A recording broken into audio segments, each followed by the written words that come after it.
La invitación y la conexión para conversar con ustedes. Quinto Lucas, buenos días, ¿me escucha? Buenos, buenos días, ¿cómo está? ¿Me escucha bien? Sí, todo muy bien, ya lo estamos escuchando y lo estamos viendo en vivo y en directo. Un gusto tenerlo con nosotros. Perfecto, un gusto también.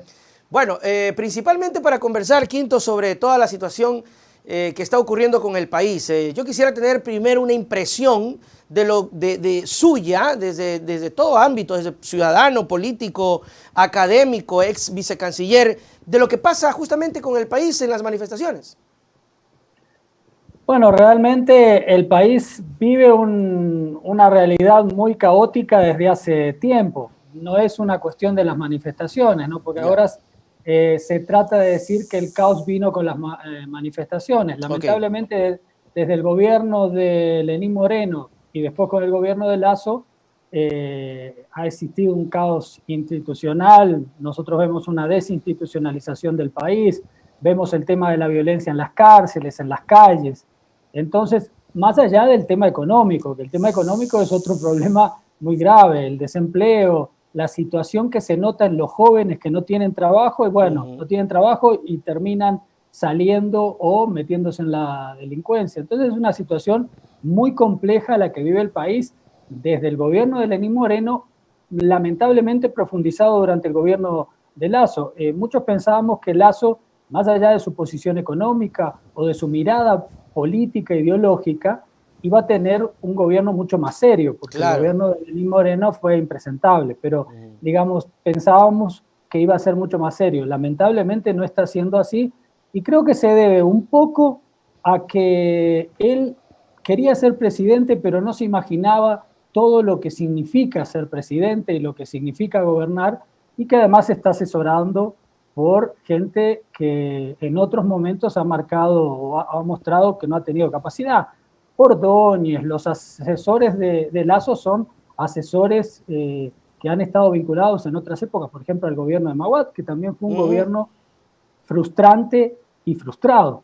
Entonces, eso es un poco la situación que desemboca en esta realidad actual de las movilizaciones, de unas movilizaciones que empiezan como una, digamos, movilización nacional y se empieza a profundizar y a radicalizar y a generar casi un levantamiento en el que primero empezaron solo los indígenas y después se sumaron distintos sectores. En Quito lo estamos viendo, que Así son es. distintos sectores de la ciudadanía. Y se sigue sumando, ¿no, Entonces, Quinto? Siguen habiendo más muestras de respaldo, principalmente a las manifestaciones.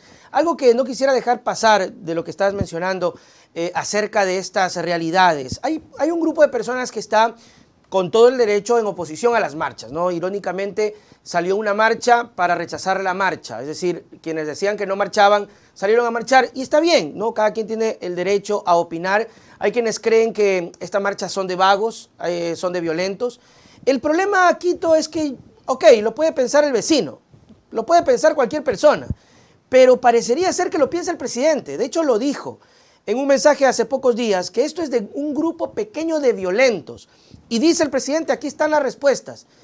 ¿Se está respondiendo? ¿Crees que se está respondiendo o es que realmente ya nadie le cree porque ha venido acabando con su palabra, ¿no? claro, yo creo que el presidente ha liquidado su palabra, porque no ha cumplido muchas ofertas de campaña. Bueno, las ofertas de campaña no las ha cumplido, pero más allá de eso, una de las ofertas fundamentales era el tema del diálogo, el tema inclusive de diálogo con el movimiento indígena. Él, Claro. tenemos que recordar que en otras épocas, cuando estaba el expresidente Correa en el gobierno, él asusó movilizaciones indígenas y de trabajadores, él estuvo de acuerdo, apoyó, hizo discursos bastante incendiarios, digamos, contra... Entonces se suponía que iba a tener un diálogo y lamentablemente creo que todas las acciones dentro de esta movilización nacional, de este paro en general, han sido erradas. Primero, bueno, llevar preso a Leonidas Issa, lo que Claro. hizo fue provocar una indignación en muchos sectores indígenas y otros sectores que vieron cómo el gobierno empezaba a profundizar una actuación más bien, inclusive con rasgos fascistas en determinado momento. Y lo mismo pasa cuando se toma la Casa de la Cultura. Eso Eso es terrible. es algo que nunca había ocurrido.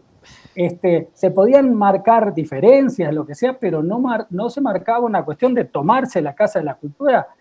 Los gobiernos tenían mucho cuidado, a no ser la dictadura por el 63. Entonces, yo creo que o el presidente está muy perdido o no entiende lo que está pasando, y realmente cuando habla de diálogo, por eso Leonidas Sisa le dice, pero no hay documentos. Es como, a ver, yo ya no le creo su palabra, usted me tiene que firmar que va a hacer tal cosa, porque cuando me dice algo no le puedo creer. Ajá. Cuando se pierde la credibilidad en la palabra de un presidente, es muy peligroso porque es peligroso para la propia estabilidad del país. Y eso lo ha provocado el presidente y sus actuaciones, y creo que tiene que ver mucho con sus asesorías, que son bastante limitadas. Totalmente.